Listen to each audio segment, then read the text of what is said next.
I've created a CEWS calculator that is free for anyone to use. And keep in mind, you get what you pay for. You can find it on my website, www.preetbanerjee.com/CEWS, CEWS. As of today, Monday, April 20th, it works on desktop and tablets, but the mobile version is a bit finicky. I'll try to get the mobile version working in the next 48 hours if I can. As a quick refresher, the CEWS stands for Canada Emergency Wage Subsidy, and this can provide a 75% wage subsidy for organizations that have suffered a certain level of decrease in revenues. This is an enormous program put out by the government worth an estimated $73 billion. Let's take a quick look at the calculator and what it does. So here's what the calculator looks like on a desktop. There's some text here. I suggest you read it. You have to click this box to agree that you have read it and you understand the limitations of the calculator. And the calculator won't work unless you click this box. And once you do, a number of options become available. So there's 3 sections here: whether or not your organization qualifies based on the type of organization, how to test for the revenue decrease requirements, and also how to calculate the dollar amount of subsidy that you can get. So you can use any or all of these sections as you please.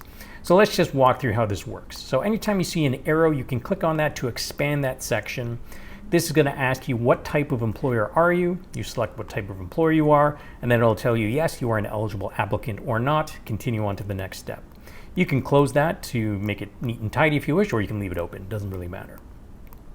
In this next section, it's going to ask whether or not you've met the revenue decrease requirement to qualify for the CEWS. And there's 2 ways of doing that. There's the year-over-year method, and there's also this new method that allows, especially newer companies, to compare their revenue drop not to a year ago, but to the average monthly earnings of January and February of this year. So again, we can click on the first option to get started. It's going to ask you, well, hey, did your organization exist a year ago? If it did, then it's going to ask you some questions about your revenue decrease. And so this one is fairly simple. It just asks you outright where your revenue decreases 15% lower than last year at this time. Yes, for period 1. If you don't know the revenues for April and May, you can just leave that blank for now. But in the future, let's say that we fast forward and you know what your revenues are, and yes, you've met the revenue drop in April, but maybe not in May. So you click no here. The results are going to tell you what periods you qualify for, and therefore what claiming periods to claim the eligible wage subsidy you qualify for. So in this case, it says it's from March 15th to June 6th. All the remuneration paid during that time qualifies for the wage subsidy. Okay, so let's close option 1 and take a look at option 2. So maybe you're a newer company. So this one is a little bit more involved. It's going to ask you about your monthly revenues for January and February. It's going to calculate the average for you. So let's do that. Let's say you made $45,000 in January, and February was another good month, and maybe it was $50,000 in revenues. So it'll tell you, well, here's your average for January and February. So now you would enter in your revenues. So let's say it was, I don't know, $40,000 in March. It was pretty good. Didn't really start to drop off until the last couple of weeks of March. And let's say April was a gong show, and then let's say May was even worse. There we go. So once you've entered in those numbers, you have to click this box that says I have entered all the revenue information, and it's going to show you whether or not you met the drop requirements in order to qualify for each of these 3 periods. So you can see that because this little dial is into the green for all 3 periods, you have qualified for periods 1, 2, and 3. You're eligible to receive the CEWS subsidy for all 3 claiming periods, and here's the period that it covers in terms of paying wages. So let's close that up. Again, you don't have to, you can leave that open. And then the last section will help you determine how much of a wage subsidy you get in dollar terms for each type of employee. So let's say that you have an existing employee. You then click on this option here to open the calculator for this section. It's going to ask you what their pre-crisis pay was. Now, if you don't know what their weekly amount is and you only know their annual salary, you can enter in the annual salary. And then this box here is, well, what do you pay per period? And we picked an annual period. So let's say we pay them $50,000 per year.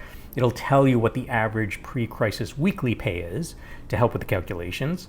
And then let's say that you are keeping them on, but you pay them a little bit less than you normally would have because of these crisis times that we're in. And so your average weekly pay might be $800. So you'll see that the CEWS subsidy in this case is $721. And so that's based on 75% of their pre-crisis weekly pay. And that means that your cost in terms of the pay is $78.85 per week, and the CEWS covers the rest. So you can play with those numbers and see what the dollar amount of the wage subsidy is and how much you would have to pay, etc. Now, let's say that this was not an existing employee, but maybe it's a new employee. So the calculations are a little bit different. So again, we click on this to expand this section, and we don't have any pre-crisis information here. So we're just entering in what we're going to pay them. And let's say we know we're going to pay them every 2 weeks, and we're going to pay them, I don't know, $2,000. It's going to tell you that the CEWS subsidy available is $750 per week, and the non-subsidized amount that you would therefore have to come up with is $250. Change that to weekly. You can see the numbers change. Maybe you want to see what it looks like to pay for $1,000. We see that the subsidy again is $750 and the non-subsidized amount is $250. And that's basically it. I hope you find the calculator useful. Feel free to share it with business owners or to use it yourself on behalf of your clients should you see fit. You can subscribe to whatever channel of mine that you are watching this on, YouTube, LinkedIn, Instagram, Twitter, etc., for more updates. And in the meantime, stay vigilant, stay safe, and I will see you in the next video.